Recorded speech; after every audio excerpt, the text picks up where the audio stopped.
throughout this, please to send a message to the chat so I can call on you. And with that, we'll just get started. So I'll go right over to Minister Lecce. Thank you all for joining today. This is an exciting announcement as we unveil Ontario's first ever integrated energy plan, a long-term roadmap to ensure energy is affordable, is clean for our children and our grandchildren. This plan is all about ensuring the next generation is set up for economic success. And I'm proud that our Premier and our government has been leading the way with three big achievements.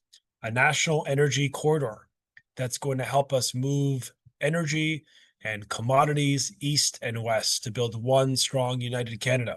The second is a plan to expand nuclear and hydroelectric power so that it's always available, it's reliable, and of course, it's clean and affordable. And the third mission of our government is to keep power affordable for families while reducing emissions for the environment. And I'm proud that our plan will grow the economy, unlock hundreds of thousands of Canadian jobs, as well as a commitment to reduce emissions to reduction to 99% non-emitting, meaning no emissions, no greenhouse gas emissions. So this is a plan to create growth. It's a plan that thinks ahead, unlike the Liberals, the last government, who used short-sighted, disjointed planning. It led to the highest energy rates on the continent, 400% higher under the Liberals. We cannot go back. So our plan is about looking forward, building for the future, and keeping power affordable, our number one priority. And so in the plan, we announced an expansion of nuclear, of hydroelectricity. We announced a commitment to use competitive energy procurements to keep energy rates down. We also announced a plan to do what's called distributed energy, allowing people, you, families, businesses, farms, municipalities, to produce power for your own good so that you could have rooftop solar. You could have batteries to reduce your dependence on the grid, which means you save money and we save megawatts. So this is the win-win nation building projects we want to profile, all about affordability, reliability, and a clean energy future. And I just, with that, will say our Premier is committed to keeping costs down. We fought the Liberal carbon tax, and here we are standing up for a long-term plan. Long-term. We're ending the short-term cycles of decisions that many governments have made in the past. We're thinking about your kids. We're building for our grandkids, and we're investing in an energy future where Canada emerges as a clean energy superpower. And the only way we do that is if we do the big things. And that's why we're announcing a plan through the Integrated Energy Plan. This plan, it's called Energy for Generations, that's going to profile position Ontario as a leader in the world when it comes to clean power. And with that, I'll open it up for any questions you may have. All right. Thank you. So again, just send me a message if you have a question, but first I'll just go to Shazia with EOS. Yes, can you hear me? Yeah. Yeah, okay. Thank you very much for the opportunity, Minister. My question actually is that government is spending about 25 million annually on Indigenous energy support program to sort of build long-term capacity and also, I mean, of course, to have partnerships with the Indigenous community. However, they have a lot of concern while you are trying to expand the energy corridor.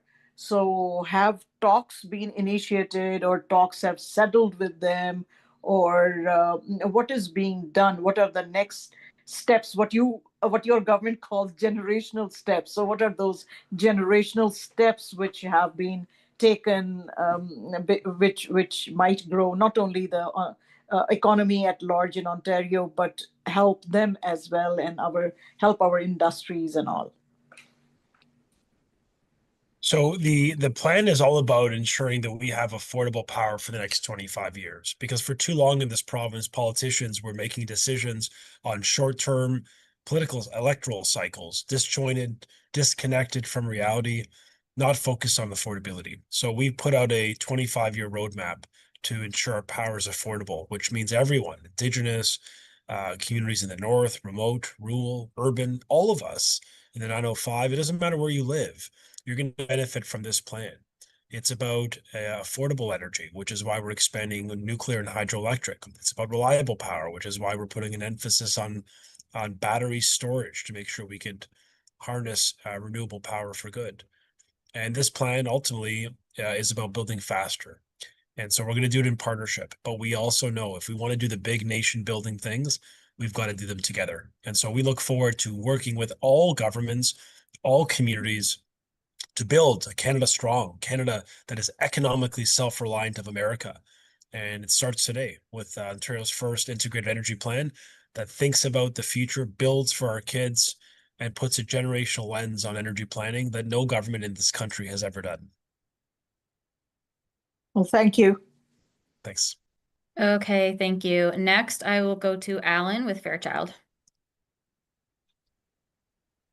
Hi, Minister Lecce. Good to see you again. Thank you. So I know your government been very creative to provide cost-effective electricity costs for the household. For the people have EV, they can actually benefit to charge the EV overnight with very low cost. But my question is, since a lot of people they will own the EV, but they want to drive long distance, is any plan that the government perhaps to build more EV charger along the highway or the other major road? Yeah. Ontario has announced a plan to expand EV charging stations, yes, using the 400 series networks, but actually we have a plan to build over 1,200 stations that are underway today. And our commitment is to make it more easy to drive an EV in Ontario. As you know, our premier has attracted over $40 billion of EV investment. So we have the critical minerals for the batteries. We have the production. We're actually building the cars. But to your question, we got to make sure we have the infrastructure to allow people to use them, or else it's ironic that we've got all the raw materials, we've got the manufacturing, but we don't have the infrastructure. But so we're doing it. I announced a plan to expand 1,200 new EV stations, charging stations, and just so you know, overwhelmingly they'll be built in year 25 and 26. So a lot of this will come online in the next 6 to 12 months, which is long overdue so that we can make it a bit easier for families. But I'd say this program, the new integrated energy plan we announced today, the Ontario's first, Canada's first, it's really about keeping energy rates low. And it's about planning ahead because many provinces are scrambling. They don't have energy. Many US states don't have energy. They didn't think ahead. Here's our government thinking 25 years out. So it's how government should operate, right? Like we should be thinking ahead. We should be building ahead. When we scramble, we spend more money and we put our system at risk. We deter investments. We have to say no to job creators that want to come to Ontario because we don't have the power. But here we are, an energy powerhouse that's surplus power with a plan to build more power. The largest nuclear reactor on Earth being built right here in Ontario. The G7's first small modular reactor being built right here in Ontario.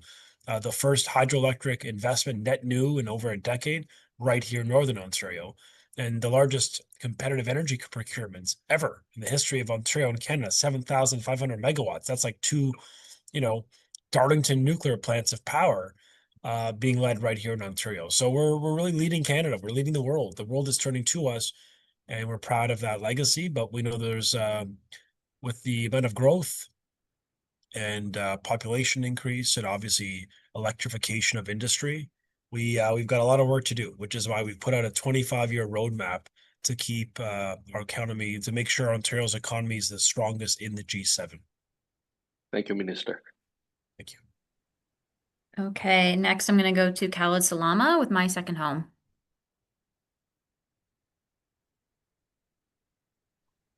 Thank you, Shannon. Minister, actually, earlier today, was announced that one of the steel mills in Hamilton will be closing, and more than 150 jobs will be terminated and vanishing right away. And that comes because of Trump's, of course, tariffs.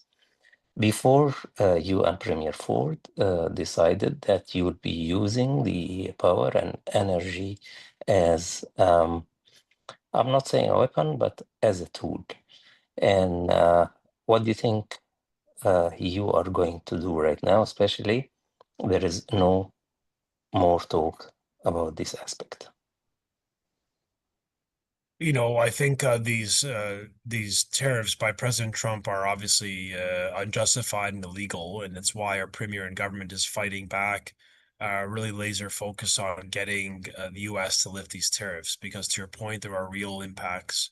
I think what the premier has said is we'll do whatever it takes to stand up and stand with those businesses and these workers that are impacted. There's a reason why um, we're responding with a very tough $30 billion response to support businesses in Ontario and workers. We put $1 billion on the table, 1.3 billion specifically, to expand the Ontario-made manufacturing, which is an investment tax credit. We've provided more funding for workers to help them retrain and retool. And as you know, we're going to stand with the 17,000 men and women who work in the steel sector, including through our ongoing work to lift these illegal tariffs so that we can get Canadian resources to the world. And in the meantime, Ontario is going to stand strong with our own penalties against America until these illegal tariffs are lifted. Thank you. And regarding the numbers for the future, you are saying for the coming 25 years, we will be providing affordable energy to Ontarians and Canadians as well. Can you compare some numbers when it comes to the cost of today's power we are consuming with, let's say, the 10, 15 coming years? Well, in the next 25 years, we're going to need 75% more power, which is the equivalent of adding 4.5 cities of Toronto to the grid. It's a massive expansion of power that is required because we are attracting investment. We're electrifying. We're taking businesses off of certain fuels and are now using clean electricity, which is good for the environment, but it means more pressure on the grid. So we need that. And so the independent electricity systems operator is projecting that they will need around just up to 17,800 megawatts of nuclear generation to meet the rising demand. That's the equivalent of 5 Darlington nuclear generating stations. So we, in our plan, announce a series of actions to get new power generation off the ground, more nuclear, more hydro. That includes refurbishing all of Ontario's hydro fleet. It means expanding net new hydro power. It means building new. Bruce C is a new project at Bruce Power, over 4,000 megawatts of power. That's power for 4 million people, 4 million homes. Of course, 4 small modular reactors being built at Darlington and the refurbishment of every nuclear facility we have. So we are thinking ahead, building for the future, leveraging our made in Canada technology, and using every resource, renewables, natural gas, biomass, of course, as I mentioned, nuclear and hydro. So together, this makes Ontario very competitive. It makes our rates affordable. Remember, when the former Liberals were here, it increased by 400%. That was the Kathleen Wynne Liberal legacy that, frankly, Bonnie, that the Liberals today want to echo. We just can't let them do that. We can't go back. We cannot allow ideology, rigid ideology, to triumph when, unlike our premier, he says, no, we're going to use affordability. That's our number one priority, not ideology. It's going to be about the lowest cost option. So we're going to keep selecting the lowest cost, best Canadian technologies to build our future. And our plan has stabilized energy rates. In fact, we're lowering them because we launched the largest energy conservation program in Canadian history, $10.9 billion. I'm very proud of that. It's going to help you all your families and listeners and readers reduce their energy bills by making their homes more energy efficient. Okay. Thank you. Thank you. So that was the last question that I had been sent. So Minister, I'll just give it over to you if you have any final words, and then we'll wrap up for the afternoon. Just 2 things I want to emphasize. The first is we're leading a national discussion on a Canada-wide east-west pipeline, east-west transmission corridor, and our plan keeps energy low, does not raise rates or taxes. And what it does that's very important is it gets us to 99+% of our Ontario's electricity grid will be non-emitting, right? No emissions. We will have the cleanest grid on earth. So I'm proud of that plan. Sorry, just to jump in, I just saw Priya at Y Media Group does have a question. So if you mind, Minister, if I'll go to her for the last question and then we'll finish. Thank you so much, Shannon. Hello, everyone. Hello, Minister Lecce. This is Priya from Y Media Group. And I just have a quick question. Like with Ontario's housing targets and rapid urban expansion, especially in the GTA area, how does the integrated energy plan ensure that energy infrastructure keeps pace with this fast-tracked housing developments, particularly when, grid expansion often lags behind housing growth? Yeah, a really important question. I agree. For too long, governments of the past didn't plan ahead, didn't think ahead. So we don't have often the power necessary to get these homes connected to the grid. And so it's very frustrating. Builders, they want to build the homes. Mayors and councils, they want the homes. Young people want the homes. But often the impediment is a lack of power, which holds people back. So for today, I announced 3 new transmission lines, 2 major upgrades. That's one of the largest transmission expansions ever in the history of Ontario and Canada. That is forward thinking so that we never say no to a housing project and a job creating project, an agricultural project that's important for Canada. So this project, this plan, Ontario's integrated energy plan, will help unlock hundreds of thousands of homes being built in Ontario because we are always going to have the power. And part of the plan is to use my powers to accelerate the approval of new transmission lines, 5 in total. And we're going to do a study in the next for 4 more for the north, for the southwest of Ontario, and for eastern Ontario. Keep in mind, I just announced a new transmission line for Toronto and the GTA. These are major investments that allow us to always have the power whenever we need it. And that's our advantage in Ontario. Most jurisdictions don't have power. They say no to growth. They have to say no to housing and industry and investment. And I think with Ontario's energy plan, integrated energy plan, we're saying yes to a clean, affordable, reliable, predictable energy future where families and businesses know that we have the power we need to secure for not just for today, but literally for our kids and grandkids. Thank you. Thank you, Minister. Thank you so much. Okay. Okay, thank you. So I just see Shazia actually has one more question. Minister, if you have another minute to answer one more, and then we'll finish up. Sure. If there's something related to the plan, I'm happy to take the question. Yeah, thank you very much. Minister, I wanted to ask you that earlier we heard that Ontario is eyeing more gas-fired power generation. Don't you think this is going to clash with the federal government's clean energy plan? Because you just said yourself also that we want to go ahead with zero emissions plan, 99% clean plan. So, but then you are also eyeing this one, and then you have your own plans. So how are the two going to work together in unison? Who's saying we're going to have more natural gas? This was just in the news some time back that Ontario might be eyeing for more gas-fired power generation. Okay. Well, our plan gets us to 99% non-emitting, which will be the cleanest grid on Earth. That's the answer. Okay, thank you. So with that, we'll just, Minister, if you have any more final words, and then we'll wrap up. I don't. Thank you all. All right, thank you so much. Take care.